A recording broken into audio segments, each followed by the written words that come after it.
Assalamu alaikum sukaɓe Gunas, on calminama no fewi. Tabarikallah machallah. Sikki ala ƴeewe oɗo hande vidéo mo kirlorɗen ɗo e sukaɓe Gunas e malla mbiyen SJS TV.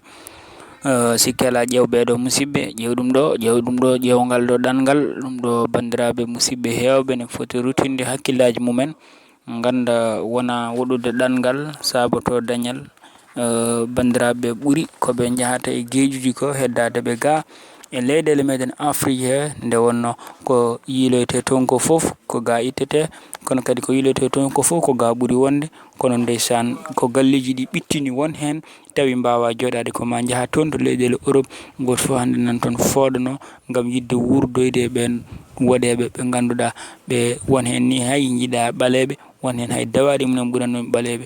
Ƴeewe ɗiɗo geejuji, ƴewto ɓeɗo, ƴeew ɗum ɗo, ƴeew e beela ɗum ɗo so neɗɗo daɗiɗo kala ko dañi ko waɗi foof no foti yettirede Allah, kala ko dañi fotani ɗum yawanede goram. Ƴeew ɗum ɗo, kala daɗɗo ɗo kadi jiiya won hen jaaha ha daɗa ɓerɗe mumen mettine toon, téléphone ngaji galle deƴani hande ga ko ni. Ƴeew ɗum ɗo, ƴeew ɓeɗo no nattiri oɗo gueƴ banda men. Ƴeew beele won daɗowo ɗo walla so won daɗɗo ɗo kam ndeysan ko juɗɗo balɗe, komo ganduɗa balɗe mum nani yeeso no fewi, kono ɗum ɗo ina hulɓini sababude oɗo gueƴ. Ƴeew ɗum hay goto anda holno foti luggeni muɗum, holno foti métre uji nder, holno foti kiloji nder wiyete, sababude sen teskima baton Joola jolnoɗo e nden hitande e fodde lewru ina yaaha yettaki leydi to nder.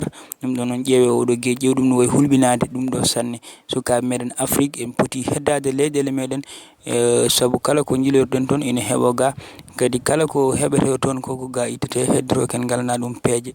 Ɗiɗo jangdeji meɗen poti woppude ɗi liggoɗen to banggue jangde meɗen France nde ɗo jiiɗen saaha foof sukaɓe en tadda hen tawuji mumen jaaha ne janggoya keɓɗo bac foof, so watta tan ko formation de chantier walla heeɓa passeport diplôme mum yaaha heɓata golle watta haydara. Kono ɗum ɗon foof so tawi a rewi ne won e laabi ma yawanno hebde ɗum, kono en jiyani ɗo foof jangguɗo ha ari walliti eko wona ko enen foof kala jiiya neɗɗo jangga heeɓa bac yaaha wonoya min Kanché. Ɗum ɗon foof ko hunde ganduɗa ko andanore yimɓe jangde hande nde jangde leyɗele men Afrique ga nde yarani yeeso nde fewani, saabu so tawi a janggi a wawa fewnude an hay meslal nden jangde ma ala foof ko firti, jangga gona pewnitowo tawa wona pewnowo no musidɗo men o heewi wiide ni. Kono noon so tawi woni an aɗa jangga kono wonko kedduɗa, wonko ɓe keddanma e jangde mabɓe alphabétisation he, wonko ɓe keddanma ɓe janguintama no avion diwnirte, ɓe janguintama no avion fewnirte, ɓe janguintama tan kono ɗemgal ngal haaldete. Aɗa waɗa ɗemgal ma, aɗa yaɓɓa pinal ma, a fewnani hay koppu, aɗa yiiya ɓeeto ina janggi, ina mbawi, ina pewna avion ngaji, ina pewna téléphone ngaji, ina lorma, an haydara a wawa fewnide. Sona tan ko ɓurɓe hen hewde ko réprobatie ji portable ji, so boni pewnita ko ɗum tan ɓurɗen yawrude, ko boni foof eɗen pewnita, enen kam ala tan ko pewneten. Ɗum ɗon noon bandiraɓe musidɓe tedduɓe joɗen ɗo e leyɗele meɗen. Ƴeew ɗum ɗo, so tawi neɗɗo daɗi ɗo kadi addani jawdi arte yawane, sukaɓe ina cawdo ne gulla, mawɓe ina gara, awliɓe ina gulla, banda men ngallo ɗanngal ngal muusi ngal metti, gaare ndenten ndendinen jawɗele men jooɗoɗen, mbawen liggade e leyɗele men, mbawen liggade e guure men. Ala fof ko wasni en ɗum ɗon so wona banggue kawral.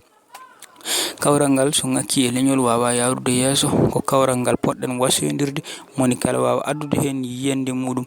Sukaɓe Gunas TV foof kadi jettama, ñaganama Allah moƴƴere. Sikki ala ɗum ɗo ko wasiya seeɗa mo jinɗen jubbande bandiraɓe ɓe sukaɓe Gunas monikala to woni kala, eɗon woni kala, ene woniri kala, eɓe wondi kala, on jettama. Oɗon ñagane Allah yo jaam Allah e kisal dumo e dendagal bandiraɓe woto en jejin noon wadde seeno.